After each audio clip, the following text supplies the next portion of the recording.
6 महीने पहले जब रिया की शादी सूरज से हुई थी, तो वह मन में हजारों सपने लेकर अपने पति के घर आई। शुरुआती दिनों में उसके सपने पूरे होते भी दिखे थे। उसके ससुराल वाले खाते पीते लोग थे और वहाँ कोई कमी नहीं थी।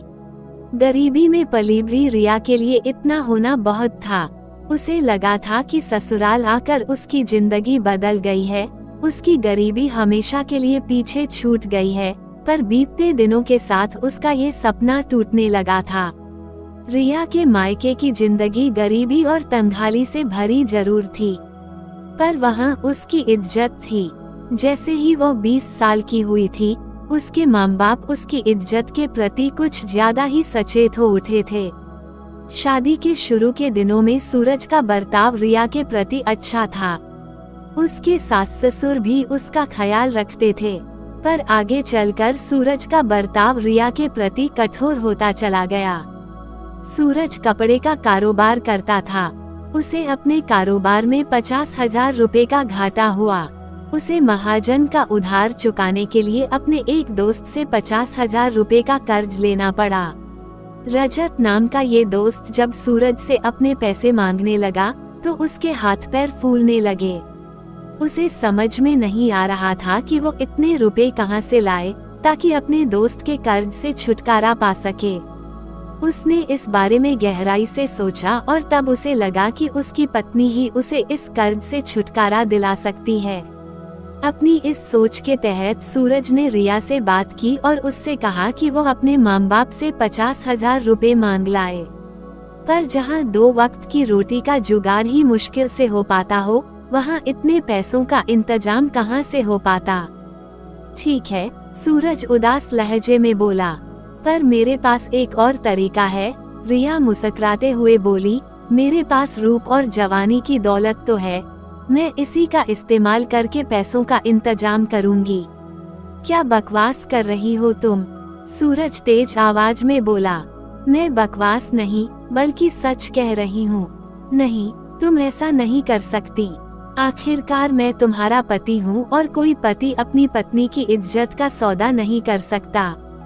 पर मैं कर सकती हूँ, रिया कुटिल आवाज में बोली, क्योंकि पैसा पहले है और पति बाद में।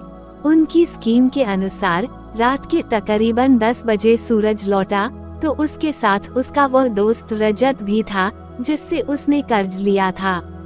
सूरज अपने दोस्त रजत को लेकर अपने बेडरूम में आ गया। उसने रिया से कहा कि वो उसके और उसके दोस्त के लिए खाने पीने का इंतजाम करे। आधे घंटे बाद जब रिया उनका खाना लेकर बेडरूम में पहुंची तो दोनों शराब की बोतल खोले बैठे थे। रिया खाना लगाकर एक और खड़ी हो गई। शराब पीने के साथ साथ वे दोनों खाना खाने लगे। खाना खाते समय रजत रह रह कर रिया को बड़ी कामुक निगाहों से देखने लगता था। जब वे लोग खाना खा चुके तो रिया जूठे बर्तन लेकर रसोई घर में चली गई। थोड़ी देर बाद सूरज ने आवाज देकर उसे पुकारा। रिया कमरे में बेड के पास खड़ी थी और सूरज के साथ बैठा रजत उसे बड़ी कामुक निगाहों से घूर रहा था। रिया ने आंखों ही आंखों में कुछ इशारा किया और सूरज उठता हुआ बोला, रिया तुम यहीं बैठो, मैं अभी आया। इतना कहने के बाद सूरज तेजी से कमरे से निकल गया और बाहर से दरवाजा बंद कर दिया। पर वह कमरे से निकला था, घर से नहीं। सूरज दरवाजे के पास अपने मोबाइल फोन के साथ छिपा बैठा था ताकि रिया और रजत के प्यार के पलों की वीडियो फिल्म बना सके। सूरज के कमरे से निकलते ही रजत रिया से छेड़छाड़ करने लगा।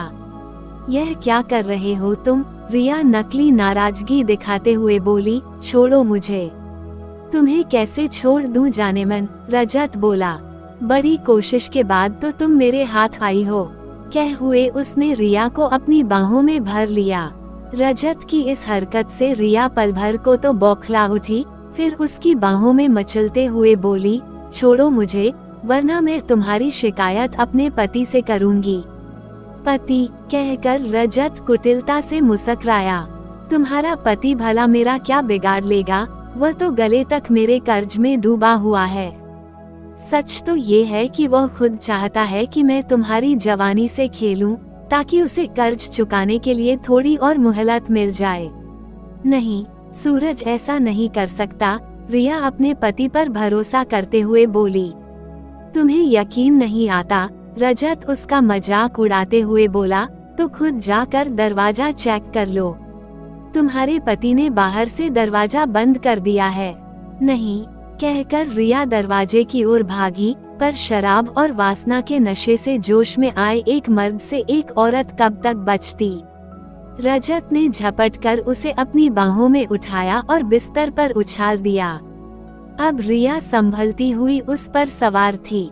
ऐसा करते हुए यह बात रजत के सपने में भी न थी कि उसका यह मजा आगे चलकर उसके लिए कितनी बड़ी मुसीबत खड़ी करने वाला है।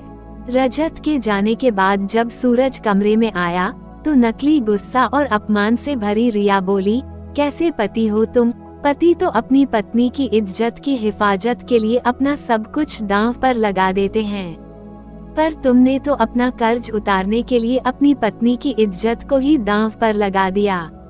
बदले में सूरज मुस्कुराते हुए बोला, रिया, कुछ पल रजत के साथ बिताने के एवज में अब हमें उसके कर्ज से जल्दी ही छुटकारा मिल जाएगा।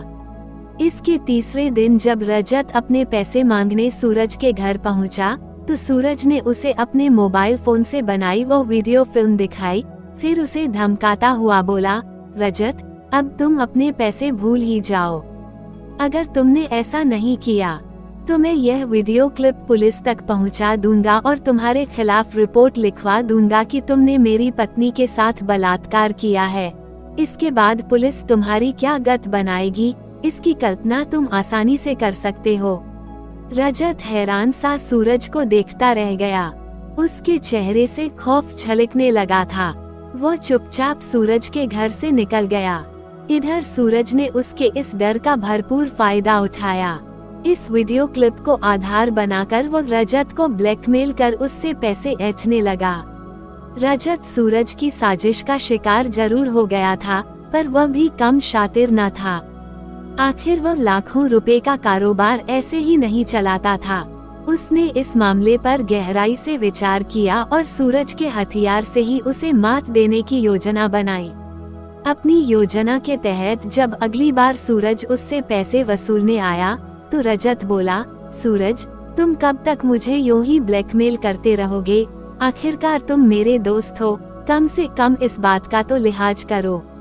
मैं पैसे के अलावा और किसी का दोस्त नहीं। अगर मैं पैसे कमाने का इससे भी बड़ा जरिया तुम्हें बता दूं, तो क्या तुम मेरा पीछा छोड़ दोगे? क्या मतलब? सूरज की आंखों में लालच की चमक उभरी। मेरी नजर में एक करोड़पति है जिसकी कमजोरी खूबसूरत और घरेलू औरतें हैं। अगर तुम बुरा न मानो तो तुम रिया को उसके पास भेज दिया करो। इससे तुम हजारों नहीं बल्कि लाखों रुपए कमा सकते हो। लालच के चलते रिया और सूरज रजत द्वारा फैलाए जाल में फंस गए।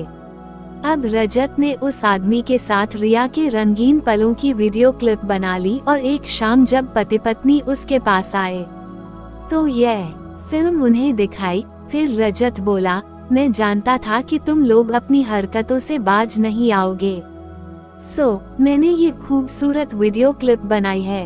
अब अगर तुमने भूल कर भी मेरे घर का रुख किया तो इस वीडियो फिल्म के जरिए मैं ये साबित कर दूंगा कि तुम्हारी पत्नी देह धंधा करती है और इसकी आड़ में लोगों को ब्लैकमेल करती है। तुम इसमें उसकी मदद करते हो। तुम न सिर्फ उसके दलाल हो बल्कि एक ब्लैकमेलर भी हो। ये सुनकर पति पत्नी के मुंह से बोल न फूटे। वे हैरान होकर रजत को देखते रहे, फिर अपना सा मुंह लेकर उसके घर से निकल गए।